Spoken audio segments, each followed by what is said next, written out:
The state of the Texas GOP. Let's get dialed in.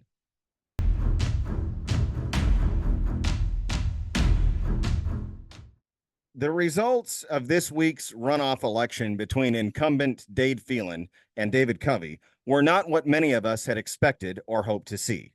Yes, it was a punch in the gut, a liver shot that absolutely stings. Democrats turned out to the tune of at least 1,400 votes in an election that was ultimately decided by just 366 ballots. I understand that people are tired of the mailers, the TV commercials, and perhaps most of all, the mudslinging. So I'll stick to the facts, and the facts are these. The grassroots majority is not, and will never be, tired of fighting for a Texas first conservative agenda. I, along with many millions of Texans, am ready to unify behind candidates who will work unapologetically to that end. That is why I will do everything in my limited power to help Ted Cruz and Donald Trump win in November. And while the picture may look very grim indeed for Southeast Texas right now, our state as a whole has much to be excited and cheerful about. Dade Phelan was forced to spend millions on his own reelection campaign, which took away resources from rhino incumbents who were handily defeated this week. The entire landscape, in fact, of the Texas House has been rearranged in our favor. Last weekend at the Republican Party of Texas State Convention in San Antonio, we, as delegates, under the leadership of Matt Rinaldi, ushered in sweeping changes to the platform and legislative priorities. We voted overwhelmingly to change our party rules and close Republican primaries so that Republicans choose our nominees. We amended the censure rule, adding in some real teeth that will prevent elected Republicans who violate our platform and principles from appearing on the ballot as Republicans. We also voted in MAGA conservatives, Abraham George and Dorinda Randall, as our chairman and vice chair, fending off the establishment favorite, Dana Myers. MAGA is winning in the entire state of Texas, and I couldn't be more proud of the enthusiasm that I saw firsthand on the convention floor. We welcome those who want to unify behind this platform with open arms, because being a Texas Republican should tell us much about who you are. Chairman Rinaldi said it best. When you put an R after your name, it's supposed to mean something. Joining me now for analysis is Texas scorecard journalist Brandon Waltens. Brandon, welcome back to Texas Talkin. Thank you for having me on, Shiloh. I appreciate it. Yes, sir. So what happened this week in HD 21? Well, what happened in HD 21 is pretty obvious. You saw a huge number, possibly thousands of Democrats voting in the Republican Party primary to keep Dade Phelan in the Texas House. And it wasn't even by a lot, right? I mean, it was 300 votes. There's about a 1% margin there. There's no doubt that Democrats played a role in that. When you look at what happened in March, Dade Phelan there were about 9% of voters in that primary that were Democrats, that had Democrat voting history. I think whenever all the numbers and analysis is said and done on this race, we're going to see that number even higher in the runoff. And so that's what happened in HD 21, but it was very interesting to see that happen and then see what was happening across the rest of the state, where that pattern that we saw happen in March, where incumbents who were Phelan allies, people who had backed Phelan, people who had backed the sham impeachment of Ken Paxton, who had in some cases opposed school choice or opposed legislative priorities, they were losing, right? They were losing left and right. I mean, I think we have 14 or 15 different incumbents that went down 15 between the March and May elections, and that's not even counting the members that didn't run for re-election. And so already, you're seeing Dade Phelan is, he hangs on to his seat with the help of Democrats, but he's entering a House that is completely different in its makeup. And that's why I think you're seeing folks, I mean, Dr. Tom Oliverson, who had already announced that he was running for speaker, said he's taking it to the floor. He said that after Phelan's victory on Tuesday. And then even today, you have another state representative, Shelby Slauson, who's thrown her hat into the ring. And so I didn't see that. You've got an actual speaker's race here. You've got multiple candidates announcing.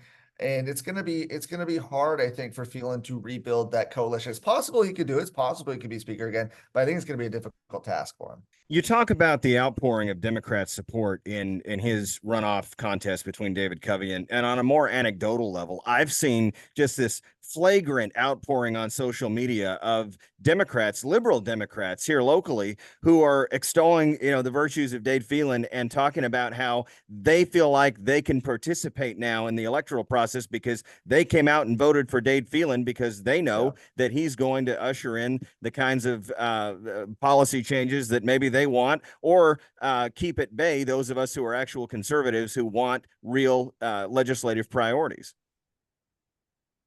Yes, and that's why it's so important. I mean, this comes just days. Tuesday's election was just days after the Republican Party of Texas convention, where delegates passed a new rule to close the primaries, the Republican primaries in Texas. Now, this is something that is almost certainly going to be challenged in court, and so there's going to be a little bit of a legal battle over it.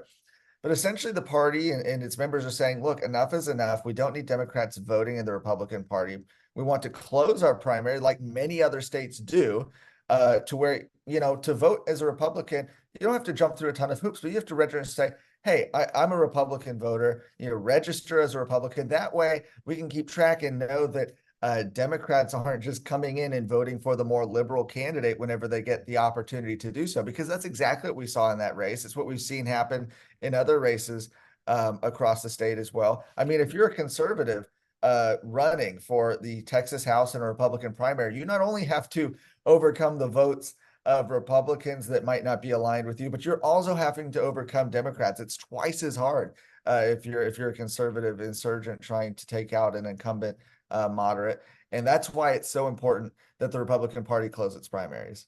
Couldn't agree with you more. Do you believe Phelan will be reelected as speaker? I don't know. I think that it's going to be a really, really tough job for him. I think that if he wants to be elected with Democrats, and if he can get Democrats on board again, then you only need a handful of Republicans to maintain 11 speakership. If that's how he wants to be speaker. Now, I'll say if he does it that way, I think we're in for a very probably unproductive session, because I think that enough members and enough of the public and frankly, just looking over to the Senate and Dan Patrick, they've had enough of that. Yeah. And I think that that would be to Phelan's detriment. So, I mean, he could do that and be king of the ashes, right? I think in another sense, you have a lot of members that we haven't even really heard from, people who haven't been publicly critical of Dade Phelan, who are saying behind the scenes, they're saying, look, we just had an election cycle where a huge amount, one of the most number of incumbents of all time were taken out in a primary election. And they're saying, that could be me next, right? They're saying that could be me in 2 years. And do we want this guy who put us in the position to do it? Now, ultimately, members are responsible for their own actions, but we know that in the Texas House, you have a number of members that will follow and will defer and listen to leadership. And leadership told them that it was okay to have Democrats in charge, which Republican voters say they don't want.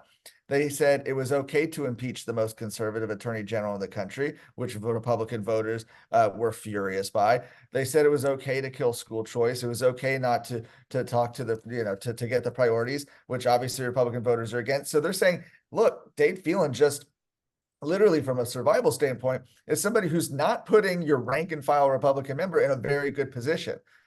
I always say this, the politicians in Austin and seemingly, especially the Texas House, like to take the path of least resistance a lot of time. Well, if you're somebody who's going to be a Dade Phelan supporter, that's a really hard road for you to travel right now, because you're having to, you're being put completely at odds with your constituents.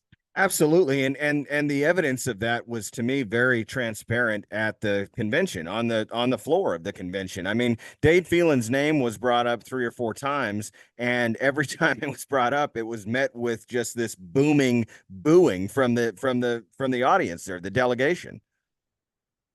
Yeah, and at the same time, like you pointed out, who's celebrating the win right now? Well, the Austin lobbyists are celebrating. Democrats. Democrat voters are celebrating.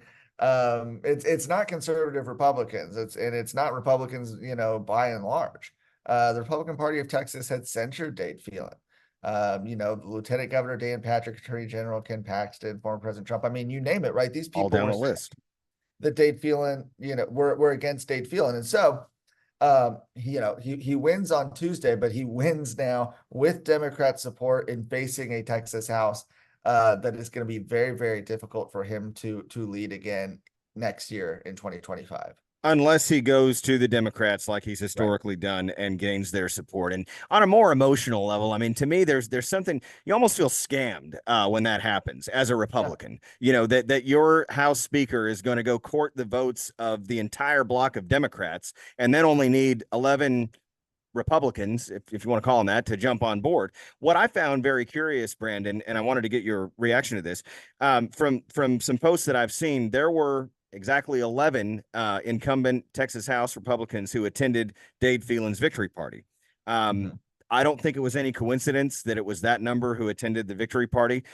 Do you think that those 11 people are going to fall in line behind Dade again and do the we're going to do the same old dance that we've been doing?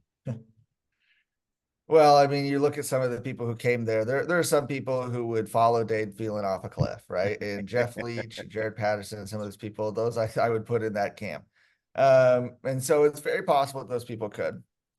Um, but a lot of them are also interested in their own self-preservation.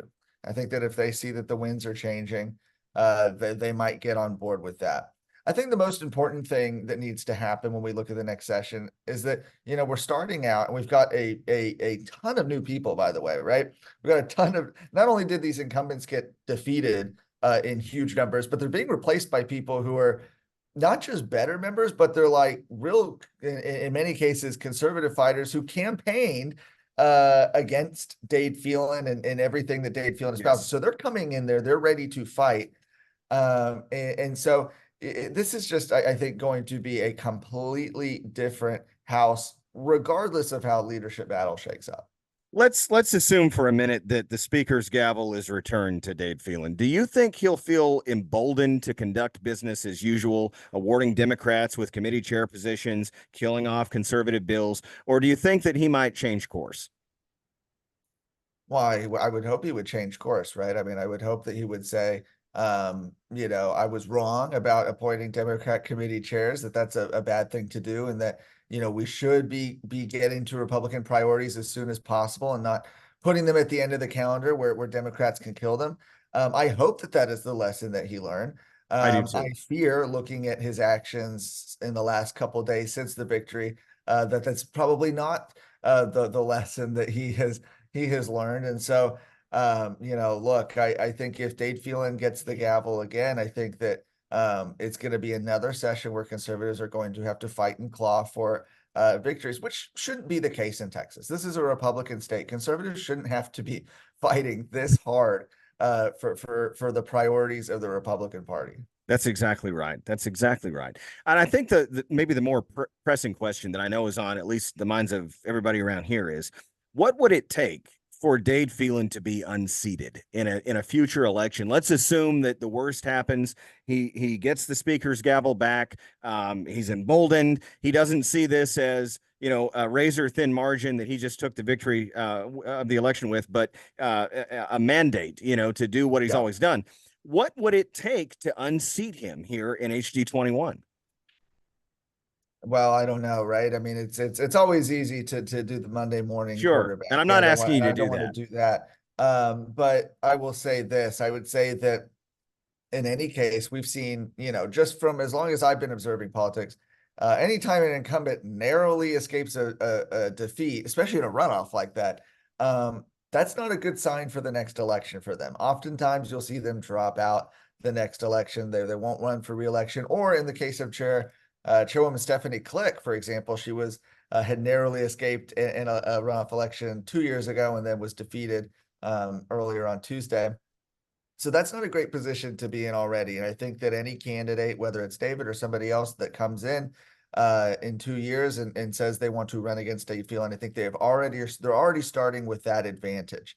And so I think that as far as what's it takes, well, I think that hopefully in 2 years we'll be in a place too where like I said, the Republican primaries are closed, and we're at least having some form of hindrance to having Democrats interfere in our primaries. Because, frankly, if Democrats weren't voting in the primaries, we wouldn't have even had a runoff on No, Tuesday. we wouldn't be having this He would have conversation. lost in March. That's right. That's exactly right. What were the most? I want to move to the convention for just a minute before we close here. What would you say were the most significant wins this past weekend in San Antonio? Well, I think the move, to close the primaries is one. There was also something else put in the rules that I'm very interested to see how it shakes out, which is putting teeth in the Rule 44 censures. Now, Yes. if folks don't know about this, Rule 44 is one of the rules of the party and allows the party to censure certain politicians. And this has been gaining strength. Originally, it was just a resolution that said, we disagree with what Representative so-and-so did, right? Then that has built up to have some teeth to where the party is able to spend money educating voters on the censure. We saw that happen against Dade Phelan, for example.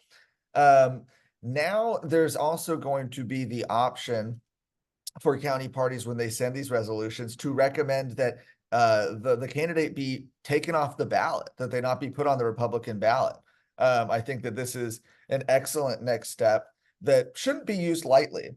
No. But should be used in very narrow, very specific circumstances where we have candidates that don't espouse, they don't agree with the Republican Party of Texas's priorities. They don't agree with the platform. In fact, they're allied with Democrats. I think that the Republican Party shouldn't be forced to put their name on the party's ballot as far as their right to freedom of association. Yeah, especially if the name Republican is being put on the ballot for ease of winning an election out of mere convenience or necessity. Brandon, thank you for spending time with us. Your analysis, as always, is spot on and very valued. I appreciate it, Shiloh. Thank you. Yes, sir. God bless you, and may God continue to bless the great state of Texas.